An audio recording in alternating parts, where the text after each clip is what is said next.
بالعافيه ان شاء الله. اليوم ان شاء الله غادي نوجدوا الحريره المغربيه. المهم هاد الحريره كلشي تيعرف ليها تبارك الله، يعني هاد الحريره معروفه عندنا.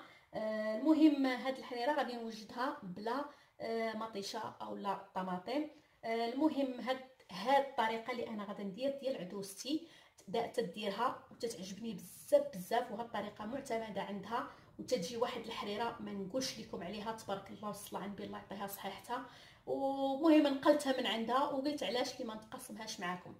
المهم هاد الحريره تتجي زوينه هائله، ما نقولش لكم. المهم جربوها وغادي تردوا عليا. المهم تعرفوا دابا على المكونات وندوزو للطريقه. بالنسبه للمكونات عندنا الحمص مفسخ مرطب ومفسخ. عندنا العدس كميه تتبقى على حساب.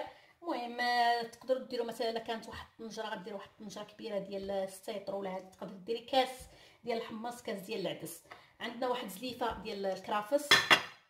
عندنا القزبر ومعدنوس مطحونين، وواحد نص بصله. عندنا هاد الشعريه اولا لي بات ولا المعكرونه باش ندوروا الحريره. الدقيق اللي غنحتاجوه حتى الاخر، هو والشعريه غنحتاجوهم حتى الاخر. عندنا واحد طريفات ديال اللحم تيبقى اختياري، ماشي اوبليجي انك ديري اللحم. كان عندكم غير العظيمات ديري العظيمات ديال اللحم، ما كانش بلاش ماشي مشكل، غير هي تعطي واحد البنه اخرى. بالنسبه للتوابل عندنا الملحه، الفلفل الاسود، سكينجبير، وعندنا الكركم اولا الخرقوم البلدي، وعندنا السمن بطبيعه الحال اللي ضروري في الحريره. هادو هما المكونات. تنزيدوا عليهم هاد الحكيك ديال المطيشه، تيجي هائل بلا مطيشه بلا والو، يعني تجيك حامضه بزاف. وهذا راه تجي غزاله الحريره ديالو. المهم تتحتاجوا واحد 160 غرام ديال هاد الصلصه، ديال هاد المطيشه اولا الطماطم المركزه. وبالنسبه للصلصه انا حطيت هاد الكويس، يعني اختياري. هاد الكويس ديال الصلصه يعني تتكون في القريعات راه تتباع، اللي بغى يزيدها. المهم الوصفه الاصليه ديال عدوستي وهي هاد الحكيك هذا. تيجي غزاله الحريره ما نقولش لكم، والله زعما تنشربها عندها تتعجبني. الوحيده اللي تتعجبني عند الحريره وهي عكوستي، الله يطول لها في العمر ويعطيها صحيحتها. المهم دابا غادي ندوزو باش تناخذوا الطنجره ديالنا، تنديروا هاد اللحيمات، تنزيدوا الحمص،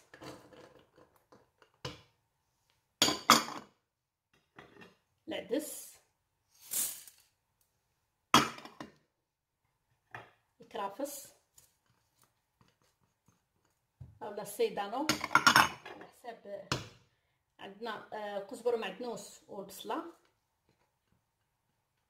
الطريقه راها سهله اقتصاديه وبسرعه، يعني ما غاداش تحتاجي ليها سميتو، ما تحتاجش لها الوقت بزاف. بالنسبه للتوابل غنديروها كلها، والملح راه تيبقى على حسب القياس ديالك. انا راني جا قيستو بلا ما نحتاج.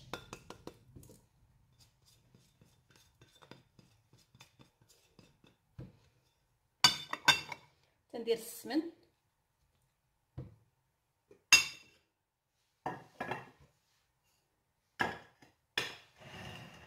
صافي. وهاد لي بات اولا الشعريه رقيقه والدقيق وهاد المطيشه تتبقى حتى الاخر، والطماطم المركزه.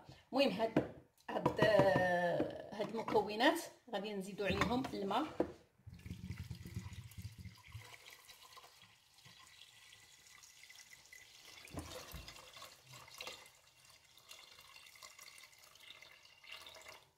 غير واحد المقدار فين غادي يطيب لينا داك العدس والحمص وهذا. وفي الاخر عاد غنزيدوا في الاخر تزيدوا ملي طيب تبغوا دوروها غادي نزيدوا الماء اللي غادي يكفينا. واحد النقيطه يعني واحد المعلقه صغيره، ما تقويوش الزيت. انا راه ما تنديرش الزيت بزاف في الحريره لان فيها السمن وفيها دوك اللحيمات راه ديجا عاطين سميتو، يعني واحد النقيطه ماشي بزاف. صافي ندوزو نسدو الكوكور ديالنا. هذه راه ما فيها لا شحر ولا والو، تتجي زوينه.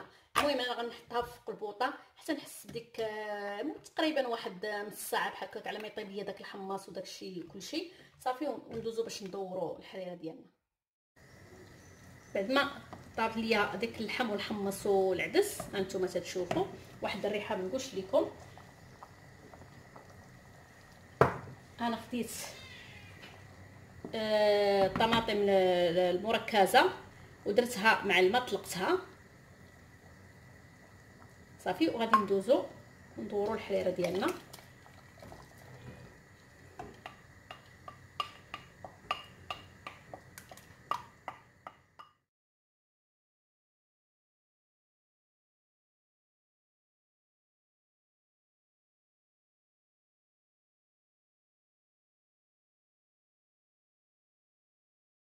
من بعد خديت الدقيق والماء هانتوما.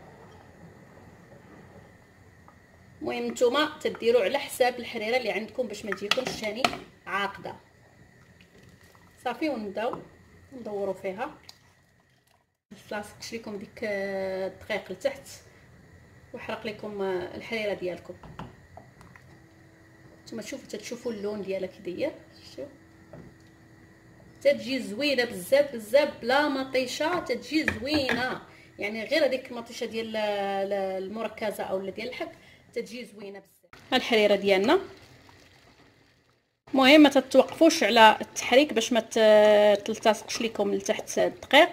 المهم ها هي الحريره ديالنا، ها هي دابا وجدات. ملي ما تتبقاش ديك الكشكوشه عرفوها راها طابت صافي. الحريره ديالنا وجدات، تتجي رائعه غزاله بحال الحريره ديال المطاعم وديال العراسات، تتجي غزاله شهوه منها. المهم تنتمنىكم تجربوها، والى عجباتكم ما تنسونيش من الاشتراك واللايك وتفعيل الجرس ليصلكم كل جديد. تنتمنى ان شاء الله تكونوا باحوال جيده ورمضان كريم ان شاء الله يا رب.